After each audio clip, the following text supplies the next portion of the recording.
गाने सुनते हो आप, या फिल्म देखते हो टीवी पे या मोबाइल में, या बकवाद देखते हैं सुनते हैं किसी चुटकुले वगैरह, घर में एक दुर्घटना घट जाए,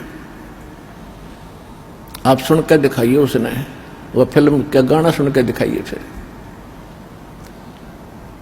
तो ऐसे गंदे लोक में हम ये गाने सुने और सुनाएं, गाने गाएं, यहां तो रोना पीटना है सबका। और इसमें भगवान की भक्ति साथ लेकर और इस मालिक की आरती दिन रात करो, भगवान की भजन दिन रात करो। ठीक है, कोई दुर्घटना घट भी जाए तो मालिक की भजन नहीं छोड़े, आरती इसी तरह करता रहे, इसमें बिल्कुल बंद नहीं करे, क्योंकि दुख हल्का भगवान ही कर सकता है। उसको रोते रोते भी मालिक ने याद करे। तो कहने का भाव यह है कि इस गंदे लोक में हम भूल जाते हैं, किसी के घटना घट गई, हम एक औपचारिकता करने जाते हैं वहां पर। अगर वो हमारे आया था और हम नहीं गए तो वो दुख मानेगा। बस वहां थोड़ी सी देर में पूछ लेते कैसे हुआ, क्या हुआ, बहुत बुरा हुआ, बाहर आते फिर वो सैर सपट्टे अपने जो के तो रहते। जिसके लागे सो तन जाने, और यह सब क्या लगेगी, किसी के पहले लग जाएगी, किसी के बाद में लगेगी। यहां तो कोई नहीं बचेगा इस मार से, काल के कोल्लू में सब पड़े हुए हैं। और एक दिन इसके पाठ के नीचे आपने आना पड़ेगा। परमात्मा कहते हैं चलती चक्की देख के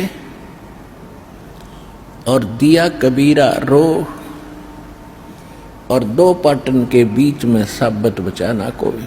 चक्की के बीच में चक्की चल रही है पत्थर की, उसमें कणक डाली जा रही है। कहते दो पाटों के बीच में, इस काल और माया के बीच में आपको पीसा जा रहा है, इसमें साबित कोई नहीं बचेगा। फिर कहते हैं कि किले से लागा रहे ताका नाश न हो।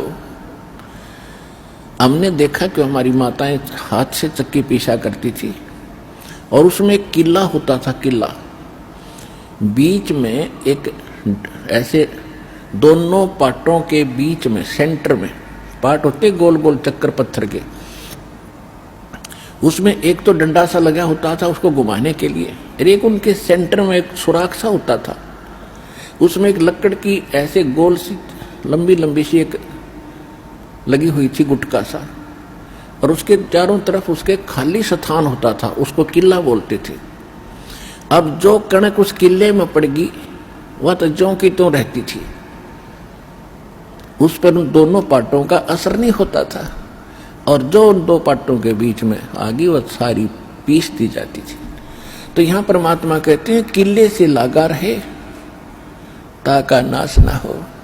तो हम परमेश्वर कबीर जी के साथ लगेंगे, ये किला है इस काल के चक्की के बीच में, और जो परमात्मा के संपर्क में इसके निकट आ गया फिर काल के इस पत्थर यानी दोनों पाटों से बच गया। तो जो परमेश्वर कबीर जी की शरण में आप आ गए तो आप उस काल के कोल्लू से, उस